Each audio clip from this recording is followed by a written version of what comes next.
Our guest this week is Dr. Debra Whitman. As AARP's Chief Public Policy Officer, Dr. Whitman leads policy development, analysis, and research, as well as the global thought leadership to support and advance the interests of individuals 50 and older and their families. And unfortunately, that includes me. She also oversees AARP's Public Policy Institute, AARP's Research Office of Policy Development and Integration, Thought Leadership, and AARP International. Dr. Whitman is an authority on aging issues with extensive experience in national policymaking, domestic and international research, and the political process. An economist and former staff director for the U.S. Senate Special Committee on Aging, she's a strategic thinker dedicated to solving problems affecting economic and health security and other issues related to population aging.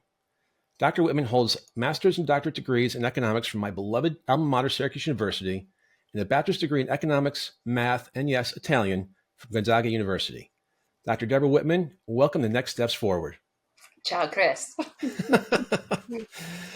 It's a pleasure to have you here with us. And looking at all the jobs you have, I don't think I've met somebody with 5 degrees before, so I think you have 1 degree for each position at AARP.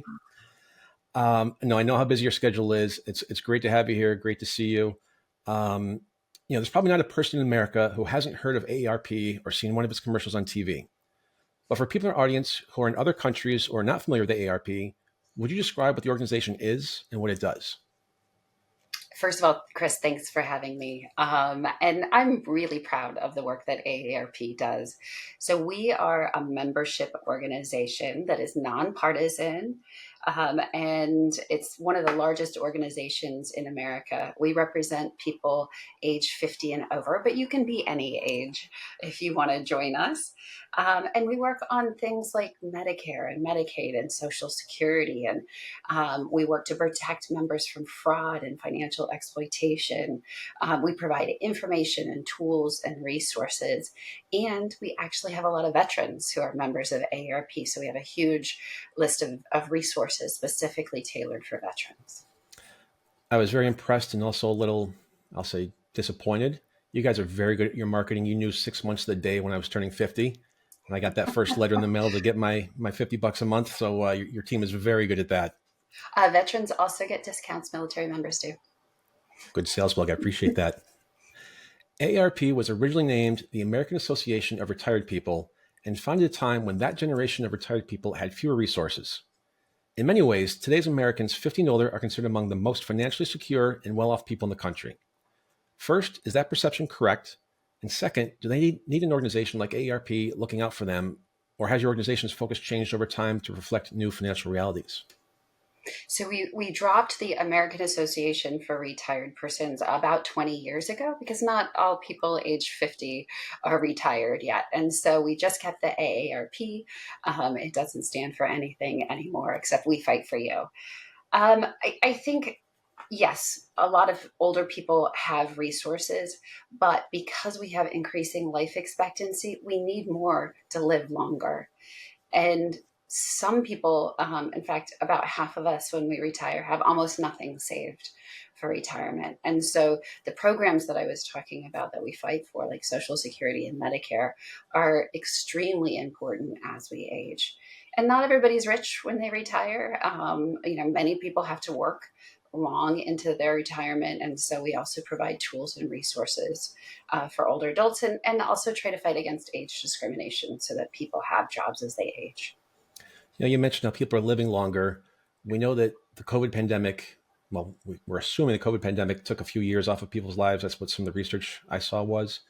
Has AARP been involved in any research studies like that? We have. So if you look back at the 1900s, most people didn't even live until their second 50. Average life expectancy was around 49. Since then, we've gained 30 years of additional time. And most of it we've sort of tacked on to the end of our lives and not really thought through, how we need to change our education systems or how we work with this extra longevity that we have. Now, even before the pandemic, though, pandemic, you're right, we saw life expectancy dropping dramatically. But even before that, US life expectancy as a whole was declining by a few months. And that's for a whole host of reasons, everything from the opioid epidemic to chronic diseases. One group of researchers called them deaths of despair, increase in suicides in midlife, and other things. So, that's a black eye on our whole country, because other countries' life expectancies are still growing. Everybody took a hit during the pandemic, but there's a lot that we can do in order to make sure that everybody can live a long and healthy life.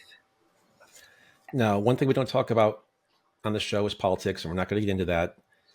And at a very high level, just I want to talk about Social Security for a minute, if that's okay, without talking left, right, anyway.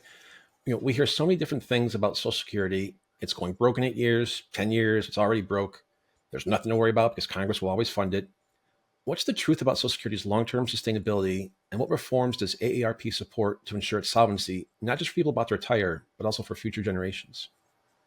So Social Security works because the money coming in has to be, plus the money that people have put in the past, has to be as least as amount as is going out. That's required by federal law. It's the only program that we have in the United States where you have to balance the budget by that program. And in 2034, the money going out will be more than the money coming in. And so between now and 2034, Congress really needs to act to make sure that not just people have enough to live on, which is important in retirement, but that future generations also have enough to live on. So there's lots of different ways we can do that. We can get into political discussions about what your favorite ways or my favorite ways. I think I've looked at every proposal that are out there. But the key is we need action. We need action by Congress and by the president in order to say Social Security is a priority that most of us will need, and we need to make sure that it's solvent and adequate for the future. So 2034. 2034, the year I turned 64. So I actually am personally you and me invested both, in this. And so when you and I need it, we're not sure what's going to happen. I am pretty sure that because it's extremely popular and extremely important to so many people, if nothing happens whatsoever, it's not that people get nothing from Social Security. They get less than they were promised. So benefits, even for people that are currently retired in 2035, would have to be cut by over 20%. Nobody wants to see that happen. So I believe in political reality faced with emergency will mean that this program is going to be around not just for you and I, but for my kids and grandkids. But we need to do something. Inaction is not going to work in this case. So we should just encourage people to have more kids so they can pay into the system for us? Birth rates do help, but it takes a while before your baby becomes old enough to pay in. Mine are still in college, so that's part of the problem. Is that we have this huge baby boom that is retiring and living longer, and then we've also seen, Social Security taxes are capped at a certain amount, and most of the wage growth has been in upper incomes, the part that isn't taxed by Social Security. So that's also driving the long-term solvency of the problem. A few months ago, you mentioned the phrase "the second 50." Let's talk about your book for a minute. What inspired you to write your book titled "The Second 50," which outlines challenges and solutions, both personal and policy focused, to support America's aging population? Was there a particular gap in advice for adults? What was the motivation there? So a couple of things. I've been working on aging, as you said, here at AARP, at the Senate Aging Committee, Social Security Administration. So for 25 years, I've been looking at different parts of the aging process and policy. But I was about to turn 50 and suddenly it got real. And I looked at my bookshelf and I was like, I see what to expect when you're expecting. And as I said, my kids were about to go to college. So I had lots of books about that transition. But there wasn't really a what to expect when you're aging book out there. And so I wrote the questions that I wanted to know. Basic things like, will it be a second 50? How long will I live? Will I be healthy? Because that matters a lot in our life. I wanted to know practical things like how long are we going to work, or will we have enough money? And then I also wrote down some scary things like, will I lose my memory? Or how will I die? And those questions, things that I wanted to know for myself, became the chapters of the book. And so I dug into the research. I interviewed experts. I surveyed U.S. population, so I know what people thought about aging, and that pulled together. And I'll just tell you, Chris, the best part about writing it was I learned so much. There was, even though I'd been working on these issues, there was so much that I didn't know, or even a few things that I thought I knew that were wrong when the experts finally told me. And who's the ideal reader for the second 50? Is it retirees, people who are about to retire? I think the best feedback I've gotten is actually from like 40-year-olds who are both thinking, hadn't thought about this next phase of their lives at all. Like sort of 40, 50, 60-year-olds either hadn't thought about it, or, were searching for information for a parent or their loved one. The feedback I get from older adults, they're interested in different chapters, so you don't have to read it from front from back. So I was talking to a senior center the other day, and they were very interested in the will I lose my memory part, and wanted to know how they could keep their brain health up as they age, and what to look for, what were the signs of cognitive decline and dementia. They were less interested in the how long will I work, because many of them had already retired. So I think it's a book that can be read in different ways at different points in your life. And it's just been really fun for the last 9 months or so to go around the country and to talk to people and hear what struck them. I'll give one story. I was doing a podcast a few weeks ago, and the opening chapter opens with my husband having a major heart attack, as a way of saying, we don't know how long. He was 46. He almost didn't make it to his second 50. And telling the story about him asking for help made the woman that I was interviewing, she said, I read your book, and then the other day I was feeling chest pains. And so I went to the hospital and got myself checked out. She said, luckily it was nothing. But, sometimes there's a lot of issues in our latter life that we're afraid to talk about, or just don't understand the mechanics of it. So I'm kind of trying to demystify and educate, including myself. Well, I see the book on your bookshelf over your shoulder there, and right here, you're holding it up. Where can our listeners and viewers find a copy of that? You can find it at your favorite bookstore, or if you go to aarp.org/second50, we have links to different bookstores that have it. One more time, where's the website? AARP.org/second50. And I should say all the proceeds go to AARP Foundation to help lower income older adults as well. Awesome. I love that. I don't know how much of it is driven by necessity and how much of it is 60 is the new 40, but more Americans are working past the traditional retirement age. What are the biggest factors driving that trend? Is it financial necessity, longer life expectancy, all the above, something else? So we're seeing a huge increase in people working longer. So in 1982, about 1 in 9 workers were 55 and older. Now it's about 1 in 4. So if you look, we have, for the first time in human history, up to 5 generations all working together. And people are working longer, I think, for 2 main reasons.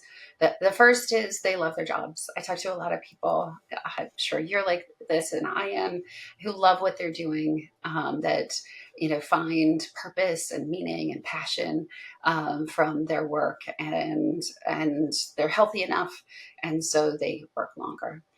The second group I worry a bit more about, and that is they're doing a job because they really need the money.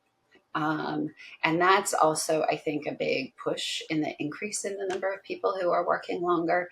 And they're doing it through gig jobs, or they're working part-time. But it's hard. People think that they get to decide when they're going to stop working. And half of us will be pushed out of the workforce involuntarily in our 50s. So we do have to think about how we can help support people to work longer, either because they want to or need to. And we do have to think of how do we help the people that are pushed out by the workforce, and still need to eat, and still are able to contribute. I'm sorry, you said half the people age 50 in their 50s? Half of us in our 50s will in our the decade of our 50s Yep. will lose our job involuntarily. And the worst part about that, Chris, is if we're one of those people to lose our jobs, only 10% of us will ever make what we did before. So there's this huge period in our 50s that nobody really thinks about or talks about, where our careers may totally change.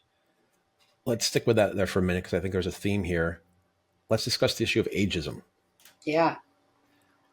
How pervasive is ageism in society, and specifically in the workplace today? I mean, you sound like it could be a thing. I wish it wasn't. And it shouldn't be. In fact, I told you about the multi-generational workforce. If you employ people of diverse generations, your team is actually more productive than if you don't have diversity of age. So this mix of experience, and maybe new ways of doing things is actually really, really good for business. So, but that said, over and over, we have surveyed people who have seen or experienced ageism in the workplace. The Supreme Court has made it harder to bring those cases, and so we are still trying to push for legal changes to help protect people. And then we're trying to change mindsets too by working with employers to see the value of a multi-generational workforce. And we need to do this because when economists have looked at the rate of HR response to resumes that are basically the same skill set but just have a different age, the rate of response goes down significantly as the person's age goes up, and it's even worse for women, and it's even worse for people of color. And so, as we think about increasing longevity, more people are going to need to work longer, and more people have the talent and experience to do so. So we need to make sure that that it's not employers' misperceptions of the value of older workers. We need to address that head on. It's pretty ironic that the Supreme Court's making it difficult for these cases to come to them when they're guaranteed a job for life. Well, and ageism costs our economy $850 billion a year. If we just let the people who wanted to work, we would have a much larger economy because we would have a bigger labor force. And also, there's the issue that, say you look when I'm 54. Yeah. You can't withdraw from your 401k without a penalty for 11 more years. So you're 65. Yeah, it's not an unemployment program, and many people do. They pay huge tax penalties, and then they really have nothing later in life. So, so it's a huge problem. Huge issue, unfortunately. So sticking with that, what are some of the biggest misconceptions that people, including employers, have about aging and older adults? I think there's a misperception about people's cognitive abilities as they age. Rates of dementia and those things don't really peak or even come to high levels until your 70s and 80s. And so, people in their 50s and 60s and 70s, not to say that there isn't such a thing as early onset Alzheimer's, but it's rare, even though many employers try to say that that's a rationale. And in fact, some of the cognitive skills actually increase as we age. We know more words. We make fewer big mistakes because we've made them once years ago, and we learned never to do that again. And just the sort of levels of experience and diversity of jobs that you've probably had over the course of your career all make you a better worker. There's lower turnover rates by older workers. So, one of the things that we see is many older workers aren't offered more skills and training as they age that they are when they're younger. But you may have a 50-year-old that'll stay with you for 15 years or 20 years, whereas a 20-year-old may stay with you for 15 or 20 months. And so, making investments across the age spectrum and experience spectrum is really, really important. Well, you mentioned how older employees are not getting as much training as younger employees. Maybe as a follow-up, are companies doing enough to support their older employees who want to continue working? We're seeing more and more. So we've worked with over 100 companies through a project that we've called Living, Learning, Earning Longer. And those companies are trying to think through, across your working life, what are some of the issues that the employer can help support, like caregiving, where you can be a mom when you're young, you can be a daughter later, where you're taking care of your mom or your dad or your aunt or your uncle, and then even later in your life, maybe you're taking care of your spouse. And so, thinking about how do we support family caregivers is a really important thing that employers need to do, I think, for all generations. Some companies have started employee resource groups that are either multi-generational or experienced professionals or new professionals. We've seen a lot of innovation in this space. And then also, like I said, looking at the composition of teams and seeing how you can mix levels of experience and age and wisdom can also be something that employers really do. And then finally, particularly if you have a commercial role, your customers are over age 50. People over age 50 actually spend 56 cents of every dollar in the United States. And so you really want your employee base to match your customer base in order to design the types of products and services that they want. So we're seeing more and more advertisers use images of older people. We're seeing in positive images, not just sort of ageist negative ones where everybody is bent over and sad. But even in beauty products, we're seeing more age diverse models. And many companies, I think, are really breaking through, seeing that this is a growth area for their customer base as well. Yeah, I just say that I'm having a flashback here. So I had to go, unfortunately, down to Florida last month for a funeral, and it was in the Villages, which Mhm. is a lot of different communities there. We went out to dinner that night, and there's a gazebo, there's a band, there's a hot rod car show, and they were living their best life.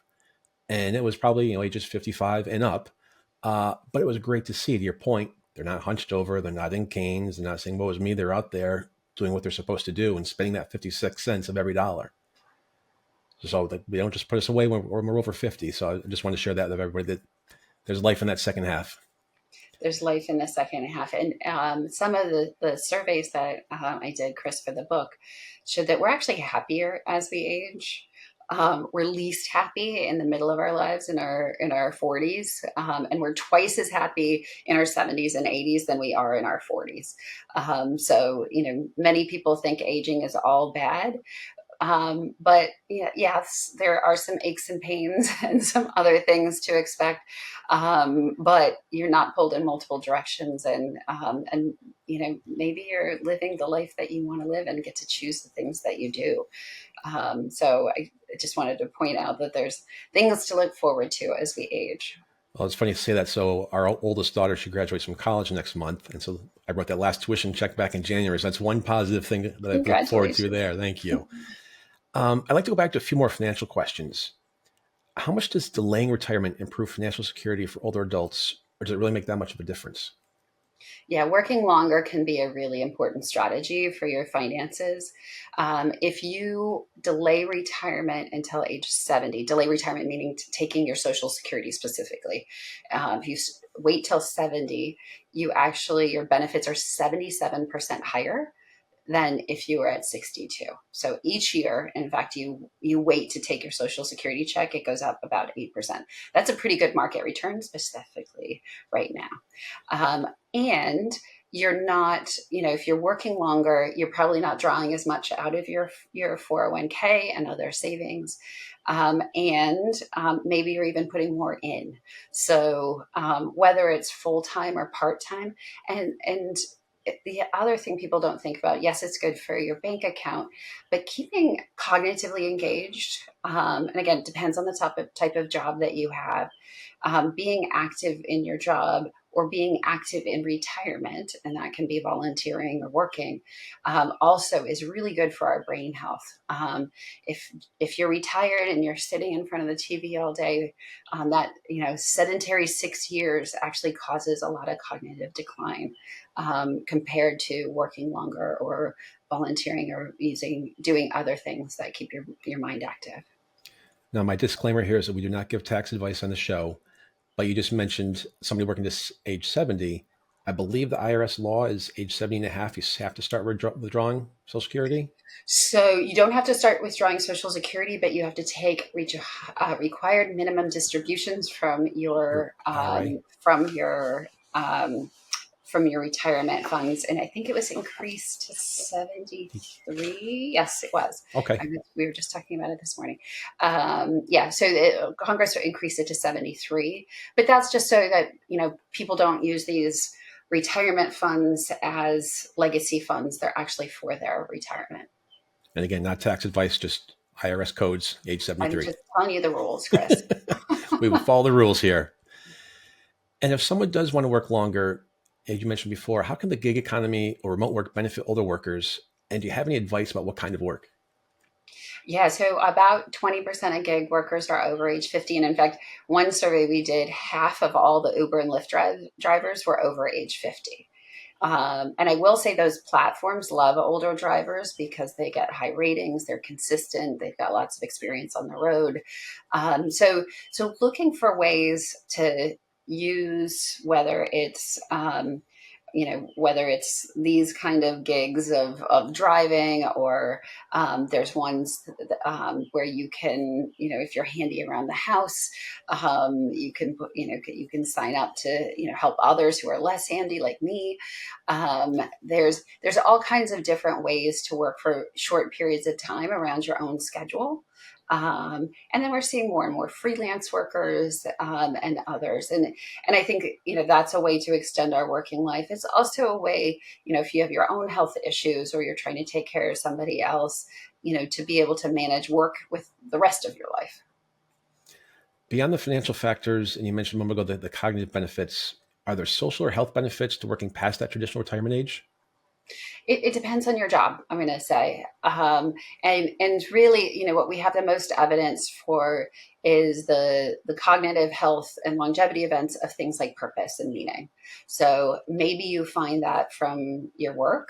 But maybe you also, my parents retired early, but volunteered at like 7 different things. My dad had his favorite volunteer job was to work at our local community golf course. It's a public golf course, and he worked at the bar and chit chatted. My dad doesn't golf; he's not, but he loved it because people would come through and talk to him for a little bit, and he's a little like the town mayor. I'm from a small town in Eastern Washington, so there's different ways to find that sense of meaning and purpose that keep you busy and that can help it give back to your community.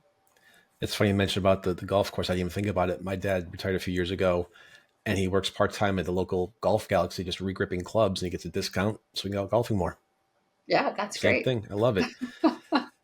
So AARP has advocated for policies that support family caregivers, such as paid leave and financial assistance. What are some of the biggest challenges facing family caregivers today, and is there any relief in sight for them?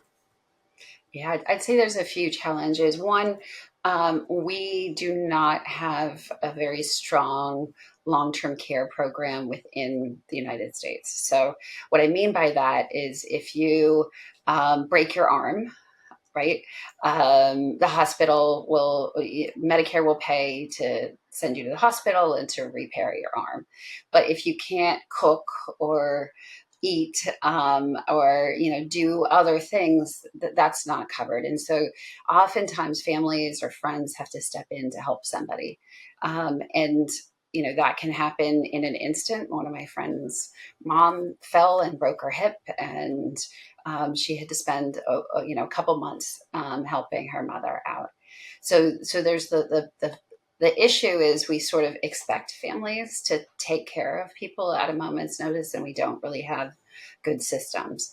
Now, the good news is some states are starting to look at solutions. So my home state of Washington just developed a program to help pay for family caregivers or pay for modifications for your house. That's just kicking off, but we'll see if that spreads. We're also working right now to get a tax credit for family caregivers. So many of us help our family members financially. And so the tax credit would help us to, write that off if we itemized our taxes. And then things like Medicaid, which is a really important program where Medicare doesn't provide long-term care, Medicaid does. And many people, even if they have a lot of retirement savings, if they become ill for a long period of time or have dementia, people will spend all of their life savings out of pocket to try and cover the care that they need. And that goes fast. Nursing homes cost over $100,000 a year. In this area, if you need dementia care, that's $200,000 a year from some people I've spoken to. So whatever you've saved goes really, really fast. And then Medicaid, people try to qualify for Medicaid based on if they've spent down all their assets and have very little income, and then can get some help that way. So that's where we have sort of discontinuous programs that make it really hard when we really need help and care as we age. Those are significant numbers. 100,000 to 200,000 a year? A year. I don't know the stat, but I mean, I'm guessing in single digits, the percentage of the population that has that much saved for retirement. Yeah, no, even when you're first retiring, about half of us have nothing. And then the average, so then about half of us have less than one or $200,000. I don't have the exact number off the top of my head. So very few people, and even, again, Alzheimer's can last for decades. And so, entire families can be impoverished when somebody needs high levels of care. So this is the one of the key issues, and I talk about it in the book as part of Where Will We Live? That people need to think about long-term care before they need it, ideally, and if they have family support that can help them, and how do they talk to friends even to get help. The other big volunteer work that my parents did was drive friends and neighbors to Spokane, Washington, which was an hour and a half each way. But that really helped a lot of people to be able to go see the doctors that they needed. So I'm going to give my opinion, not yours, so I want to speak for you. So the private sector healthcare drains people's savings, and then Medicaid / the government step in to fit the bill afterwards. You have to agree. Again, this is I don't want to put you in a bad spot. Yeah, I'm not sure. I would say just the costs are so big, and they're not covered by the current government plans. And so, what we do need is to have a real conversation about long-term care in this country, because, again, it is affecting families and their kids and their grandkids, all the way down the line. When you mentioned Alzheimer's, the funeral I went to was for a family member who had Alzheimer's for 14 years. Yeah. And she was in and out of the home. And so luckily, they were very successful, but I've seen the drain on the family, and it's awful. It's an awful disease. Yeah. Along with policy advocacy, AARP provides a wealth of resources, including educational materials, caregiving support, financial planning tools, and discounts on various services. What are AARP's most popular and effective programs? We have a whole range of them. And I do want to give a shout out, because I know you have a lot of listeners that are veterans. If you go and Google AARP veterans resources, you'll come up with everything from guides to help you against fraud, Unfortunately, veterans are more highly targeted at fraud and financial exploitation. We have resources for VA and Medicare, all kinds of things like that. We also have a Social Security tool and calculator.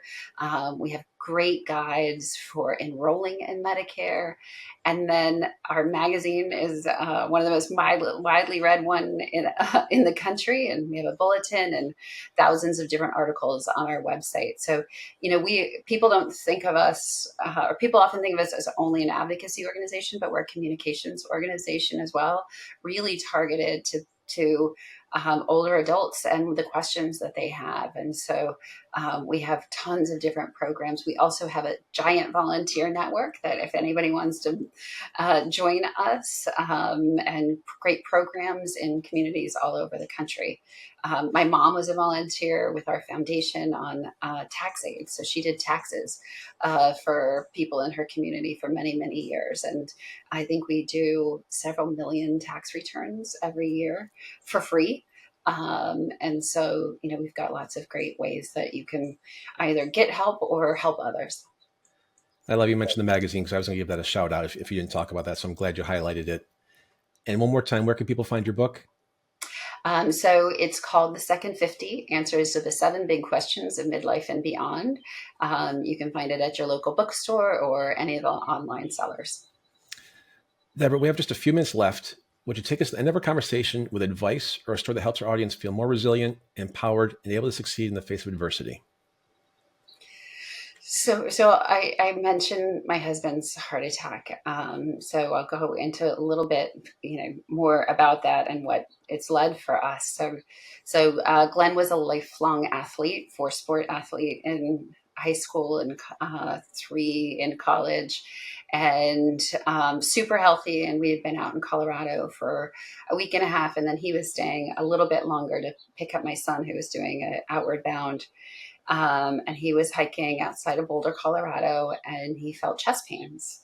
And Glenn's a teacher, so he had gotten CPR training every year, as teachers do. And he recognized the symptoms, and he flagged a couple of hikers down who called. Luckily, there was still service where they were. They called 911.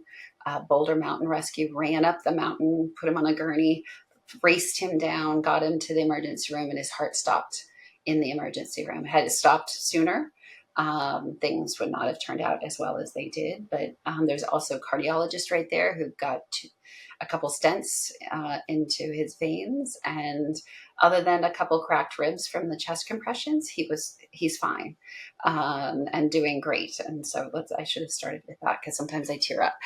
And I think that story taught me several things. One, how much I love my husband and that I want him around. In fact, our wedding vows ended with "I'll love you till I'm 103." Which meant it was, I told him he wasn't, he would break our vows if he died sooner. And Glenn did a few things after that. One, he wrote letters to the people that were important in his life, teachers, coaches, friends, mentors, and thanked them because he realized, what's the thing that I would have wanted to say had my life ended at that moment. And I think that sense of gratitude is true in his life, and I think in ours. Another thing, Chris, I studied in the book is, what does it take to live a longer and healthy life? And one of the interviews I did was about the importance of relationships. That, if you look at healthy 80-year-olds and you compare them to unhealthy 80-year-olds, and look back at what they did in their 50s, it's not that they had lower cholesterol, and it's not that they exercised more. It was the quality of relationships that people had in their 50s that's most predictive of their health later in life. And so this weekend I hung out with friends Saturday and Sunday because I've been traveling so much and trying to deepen my own relationships, but also understand, time may be vast. We might get a second 50. We might live till we're 100. So we need to think for the long game, what is it that we want to get out of life? But also time is short.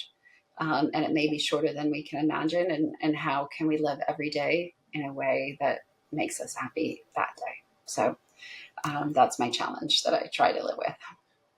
Thank you for sharing all of that. And 103 means you have to write your third book, the third 50. The third 50. Dr. Debra Whitman, thank you so much for being with us today. Chris, it's been fun. Thanks for having me. It's been a lot of fun. I appreciate your time. I know how busy you are. I'm Chris Meek. We're out of time. We'll see you next week. Same time, same place. Until then, stay safe and keep taking your next steps forward.